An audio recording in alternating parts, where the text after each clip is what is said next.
Halo, Assalamualaikum warahmatullahi wabarakatuh. Terima kasih untuk yang sudah datang ke channel aku.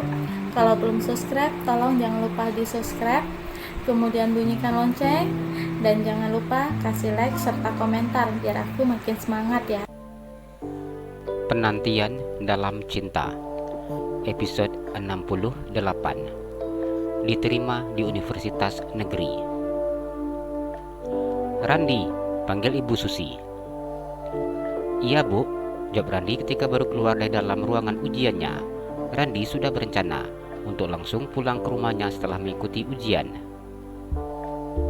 Selamat ya, kamu lulus masuk Universitas Negeri melalui jalur prestasi, ucap Ibu Susi yang merupakan wali kelas Randi. Yang benar Bu, tanya Randi yang merasa tidak percaya. Iya, jawab Susi yang menunjukkan surat kabar di tangannya. Ini nama kamu paling atas yang lulus di Fakultas Ekonomi jurusan Manajemen Bisnis. Susi menunjukkan nama Randi di surat kabar tersebut. Alhamdulillah, ucapnya yang begitu sangat senang. Lulus Ran? Tanya Andre. Iya, ini nama aku, ucap Randi yang menunjukkan namanya di surat kabar tersebut. Alhamdulillah, selamat ya, akhirnya kamu lulus, ucap Andre. Makasih, jawab Randi. Dari sekolah kita yang lulus ada 10 orang dari berbagai fakultas. Yang dari kelas kita ada 2 orang, satu lagi Lasmi. Susi begitu sangat bangga ketika mengetahui ternyata anak dari kelas yang diasuhnya lulus masuk Universitas Negeri. Ibu, apa saya boleh minta ini koran? Tanya Randi. Iya boleh, ambil aja, jawab Bu Susi. Randi tersenyum memandang surat kabar di tangannya. Ibu, terima kasih ya, ucapnya yang mencium punggung tangan wali kelasnya. Iya, jangan lupa rajin belajar, pesan Susi. Iya, saya pamit dulu, Randi berkata dengan tersenyum. Hati-hati, jawab Susi. Woi, tunggu woi, jangan main tinggal aja, ucap Andre saat sahabatnya itu pergi dengan berlari. Sorry, aku buru-buru, jawab Randi yang meninggalkan sahabatnya. Ia berlari ke parkiran motornya. Suara Andre yang berteriak memanggilnya sudah tidak dihiraukannya. Randi begitu sangat senang ketika dirinya membawa surat kabar dari sekolahnya. Ia seakan tidak sabar untuk bisa secepatnya sampai di rumahnya. Baru membayangkan wajah ibunya saja sudah membuatnya merasa sangat bahagia. Ia mengendarai motor miliknya memasuki halaman rumah makan ibunya. Assalamualaikum, ucap Randi ketika akan melangkahkan kakinya masuk ke dalam rumah makan tersebut. Waalaikumsalam, jawab Nina. Randi mencium punggung tangan ibunya. Dirinya kemudian tersenyum dan mencium pipi ibunya kiri dan kanan. Ada apa ini? Enggak biasanya pulang gayanya seperti ini. Nina sedikit menarik hidung putranya. Ibu coba lihat. Randi mengeluarkan surat kabar dari dalam tasnya. Nina dia memandang surat kabar di tangan putranya. Ibu, lihat, aku lulus di Universitas Negeri Fakultas Ekonomi. Randi dengan sangat bangga menunjukkan namanya yang berada di posisi paling atas untuk Fakultas Ekonomi. Nina tersenyum saat mendengar ucapan putranya. Ia mengambil surat kabar tersebut dan membaca nama putranya. Alhamdulillah, Nina tersenyum menang surat kabar tersebut. Anak ibu memang benar-benar hebat. Ibu sangat bangga. Nina memandang putranya. Nina begitu sangat menyadari bahwa putranya sama dengan suaminya yang memang menyukai ekonomi. Sekarang putranya mengambil universitas yang sama dengan universitas yang dulu diambil oleh suaminya.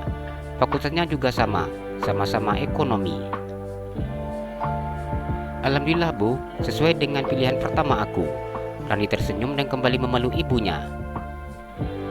Ya udah kalau gitu, ayo makan dulu. Nina memegang tangan putranya. Iya Bu, tapi aku ganti baju dulu. Randi tersenyum dan mencium pipi ibunya kiri dan kanan. Iya, ibu akan siapkan makan siangnya, ucap Nina. Saat ini putranya yang pulang jam 12 siang. Iya Bu, jawab Randi. Halo, jawab Johan ketika menerima sambungan telepon dari rumahnya. "Halo Pak," jawab penelpon. "Iya, ada apa?" Johan mengerutkan keningnya saat mendengar suara si penelepon. Biasanya selama ini istrinya selalu menghubunginya, namun sekarang mengapa bukan istrinya yang menghubungi langsung? "Bapak, secepatnya pulang ya Pak," ucap pelayan tersebut. "Ada apa?" tanya Johan. "Saya tidak bisa ngomong di sini Pak, sebaiknya Bapak pulang saja, Bapak sudah ditunggu," ucap kepala pelayan yang sedang menahan tangisnya. Jantungnya berdebar saat mendengar ucapan kepala pelayan di rumahnya. Johan menutup telepon di tangannya. Ia merasakan firasat yang tidak enak. Dengan sangat cepat pria itu bergegas secepatnya pulang ke rumahnya. Sepanjang perjalanan menuju ke rumahnya, Johan hanya terdiam. Pikirannya begitu sangat tidak tenang.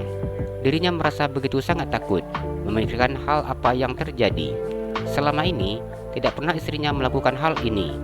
Bila ada sesuatu yang penting, istrinya yang akan langsung menghubunginya. Namun mengapa sekarang tidak? "Ada apa dengan Feni?" Johan bertanya di dalam hatinya. "Apakah Feni sudah mengetahui tentang aku yang dulu sudah pernah menikah?" Johan bertanya sendiri. Selama ini dirinya tidak pernah menceritakan tentang status pernikahannya dengan istrinya yang terdahulu karena peringatan yang diberikan oleh kedua orang tuanya. Bila Feni sudah mengetahui hal ini, aku tidak keberatan bila dia marah. Selama ini, aku juga hidup hanya dalam sandiwara saja. Meskipun aku sudah mencintai keluargaku, tapi aku juga belum bisa melupakan istri pertamaku dulu. Sampai saat ini, aku tidak tahu di mana keberadaannya, Johan berkata di dalam hatinya. Yang ada di dalam pikirannya hanyalah masa lalunya, rasa bersalah terhadap istri pertama dan juga istri keduanya. Terkadang, Johan merasa begitu sangat malu dengan dirinya sendiri. Mengapa ia bisa menjadi orang yang seperti ini, hidup dalam berbagai dilema. Namun, Johan sudah tidak memikirkan apapun lagi. Dirinya hanya menjalankan segala sesuatu berdasarkan takdir hidupnya. Apa yang telah dilakukannya, semuanya atas perintah dari kedua orang tuanya. Apapun yang akan terjadi nanti, ia sudah siap menerimanya. Karma itu pasti ada, Johan menyadari itu.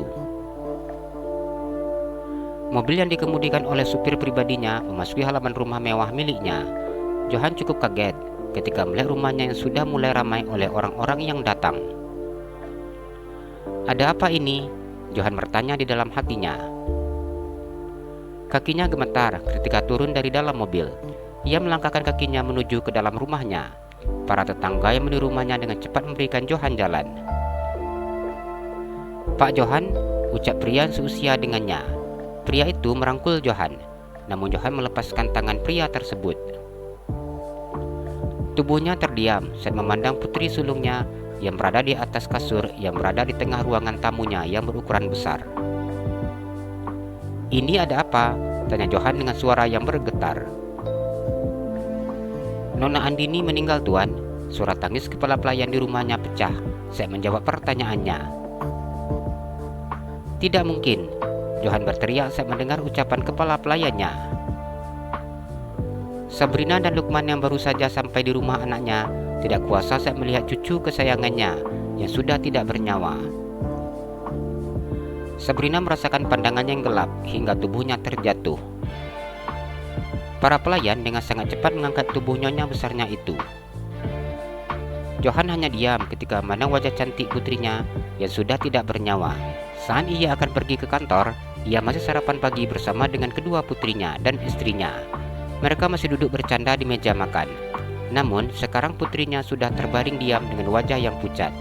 Pandangannya gelap seketika ketika menyadari bahwa putri kesayangannya sudah tiada.